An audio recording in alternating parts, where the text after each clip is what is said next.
बच्चों हमारी जो कहानी चल रही है वो है किसके बारे में, एवलिन ग्लेनी के बारे में। और वो कैसी हैं, वो हैं कौन? वो दरअसल एक बहुत ही ज़्यादा मशहूर संगीतकार और ताल वादक हैं। अब उनके इस मशहूर होने का कारण क्या बना?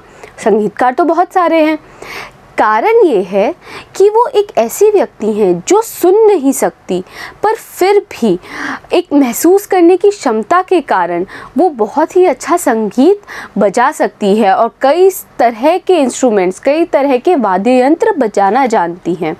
और हमने क्या क्या बातें जानी बच्चों उनके बारे में, कि हमें ये पता है कि 11 साल की उम्र तक तो वो सुन सकती थी, इसीलिए उनकी बोलने की क्षमता भी अच्छी थी, है ना। वो बहुत ही अच्छी स्कॉटिश भाषा बोलती थी। पर उसके बाद में उन्होंने किस तरीके से फ्रेंच और जापानीज़ भाषा सीखी, ये तो बहुत ही सोचना या कल्पना करना मुश्किल काम है कि उन्होंने कैसे किया होगा, जबकि उनको क्या है, पारंगत हासिल है बच्चों फ्रेंच में, और जो बेसिक है जापानी भाषा का वो भी सब कुछ उनको आता है। पर कैसे, ये हम कभी नहीं जान पाए। और जाने उनके बारे में, चलो जानने के लिए क्या करना पड़ेगा, वीडियो की शुरुआत करनी पड़ेगी। As for music, she explains, it pours in through every part of my body. तो एवलिन ग्लेनी अपने बारे में बता रही हैं। क्या बता रही हैं कि उन्होंने ये बताया कि भाई 11 साल की उम्र तक क्या हुआ था, मेरी जो सुनने की क्षमता थी वो कम हो गई थी, इसीलिए क्या हुआ, मैंने संगीत को महसूस करना शुरू किया। पर मेरी बोलने की क्षमता इसीलिए आज भी बरकरार है क्योंकि मैं पहले भी सुन सकती थी। अब उसके बाद में उन्होंने अपने संगीत के बारे में बताया, और क्या बताया कि वो जो संगीत है ना, वो क्या करता है, पोर करता है, उनके शरीर के हर अंग में बहता है। It tingles in the skin, my cheekbones and even in my hair. और ये जो संगीत है वो क्या करता है, उनकी जो चमड़ी है, उनकी जो ये गालों की जो हड्डी है, और यहाँ तक कि उनके बालों को भी रोमांचित कर देता है, टिंगल कर देता है, रोमांचित कर देता है। When she plays the xylophone, she can sense the sound passing up the stick into her fingertips. तो जब वो xylophone बजाती हैं, xylophone क्या था बच्चों, फर्स्ट वीडियो में आपको मैंने दिखाया था ना xylophone किस तरह का होता है, याद करो अच्छे से, नहीं याद आ रहा है तो वापस पिछले वीडियो में जाओ और देखो xylophone दिखने में कैसा है। ये भी क्या है, एक तरह का वाद्य यंत्र है। तो जब वो xylophone बजाती हैं तो वो महसूस कर सकती थी क्या, कि वो जो संगीत है वो बहते हुए उनकी उंगलियों के छोरों पर आ गया है। By leaning against the drums, she can feel the resonances flowing into her body. और जब वो ड्रम्स के आगे, ड्रम्स भी आपको मैंने दिखाए थे किस तरह के होते हैं ड्रम्स, है ना। तो जब वो ड्रम्स के आगे जब झुकती है तो वो क्या महसूस करती हैं, एक अनुकंपन महसूस करती हैं, और एक ऐसा अनुकंपन जो कि उनके शरीर में बह रहा है। On a wooden platform, she removes her shoes so that the vibrations pass through her bare feet and up her legs. तो बच्चों प्लेटफॉर्म क्या होता है, मंच, ठीक है। तो वुडन प्लेटफॉर्म मतलब एक लकड़ी के मंच पे जब वो संगीत बजाती हैं तो उसके लिए वो क्या करती हैं, वो अपने जूते उतार देती हैं। क्यों उतार देती हैं, ताकि वो महसूस कर सके क्या, वाइब्रेशंस। वाइब्रेशंस का मतलब याद है ना, अब तक तो याद हो गया होगा, पहले भी बताया मैंने, वाइब्रेशंस मतलब कंपन। वो कंपन किस चीज़ का, उस संगीत का जो कंपन है वो उसको महसूस कर सके अपने पैरों के थ्रू। इसके लिए वो क्या करती हैं, अपने जूते उतार देती हैं। Not surprisingly, Evelyn delights her audiences. और ये कोई आश्चर्यजनक बात नहीं है क्या, सरप्राइजिंगली मतलब एक आश्चर्यजनक बात है ना, और नॉट सरप्राइजिंगली मतलब ये कोई आश्चर्यजनक बात नहीं है कि एवलिन अपने जो दर्शक हैं, यानी कि जो अपने ऑडियंसेस हैं, उनको भी क्या देती हैं, आनंद देती हैं अपने संगीत के माध्यम से। In 1991, she was presented with the Royal Philharmonic Society's prestigious Soloist of the Year Award. तो उनको कौन से सन में बच्चों, 1991 में एक बहुत ही प्रतिष्ठित अवार्ड मिला था, इनाम मिला था, और वो इनाम का नाम क्या था, सोलोइस्ट ऑफ द ईयर, ये था उस इनाम का नाम।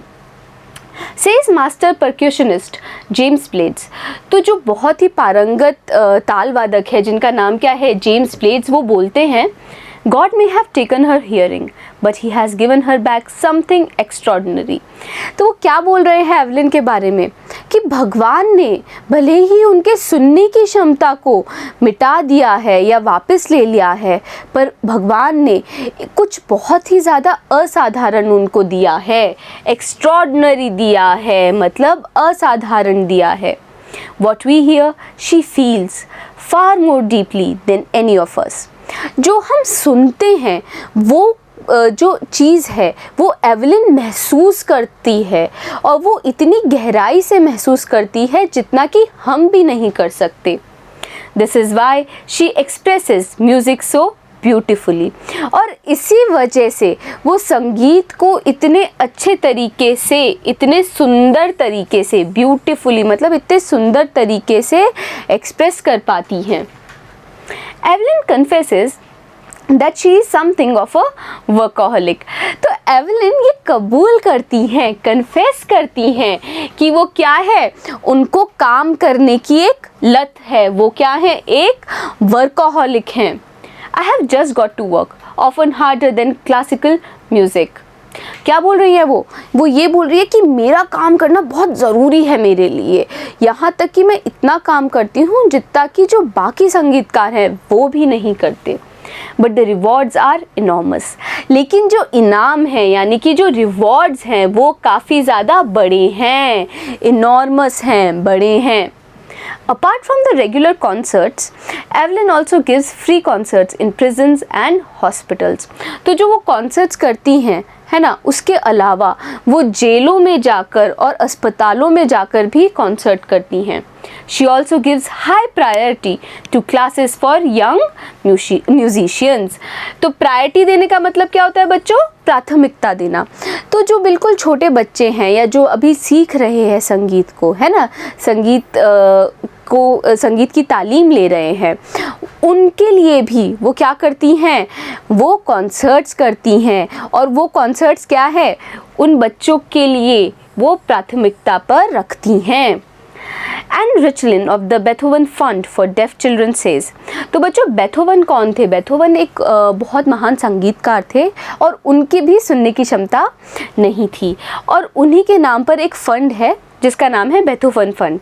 और उनकी जो एक सदस्य हैं, इनका नाम क्या है, एन रिचलिन. वो क्या बोलती हैं, she is a shining inspiration for deaf children.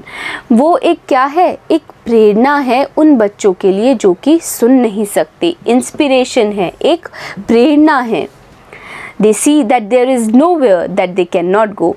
और ये प्रेरणा का कारण क्या है, वो प्रेरणा कैसे बनी हुई है उन कम सुनने वाले बच्चों के लिए या बहरे बच्चों के लिए, इस तरीके से कि जब भी ये बच्चे एवलिन को देखते हैं तो उनको ये एहसास होता है कि ऐसी कोई चीज़ नहीं है या ऐसी कोई जगह नहीं है जहाँ पर वो खुद नहीं जा सकते, या कोई ऐसी चीज़, ऐसी सक्सेस जो वो खुद हासिल नहीं कर सकते. Evelyn Glennie has already accomplished more than most people twice her age. तो एवलिन ग्लेनी ने अपनी उम्र से 2 गुने उम्र वाले लोगों से भी कहीं ज़्यादा हासिल कर लिया है. accomplished, इतना कुछ हासिल कर लिया है जो उनसे 2 गुने उम्र के लोग भी हासिल नहीं कर पाते.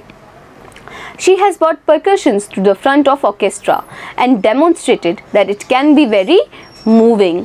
तो उन्होंने क्या किया है, ये जो ताल वादन होते हैं यानी कि एक ऑर्केस्ट्रा के अंदर जो ताल वादन होता है, इसको भी क्या कर दिया है, इसको एकदम इम्पोर्टेंस दे दी है और लोगों को ये एहसास कराया है कि ये भी आपको आनंद या फिर खुशी दे सकता है.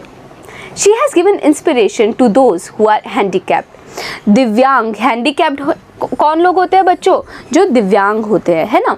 तो जो दिव्यांग है उनके लिए भी ये एक प्रेरणा का स्रोत है, इंस्पिरेशन है, एक प्रेरणा का स्रोत है. क्यों, क्योंकि people who look to her and say if she can do it I can.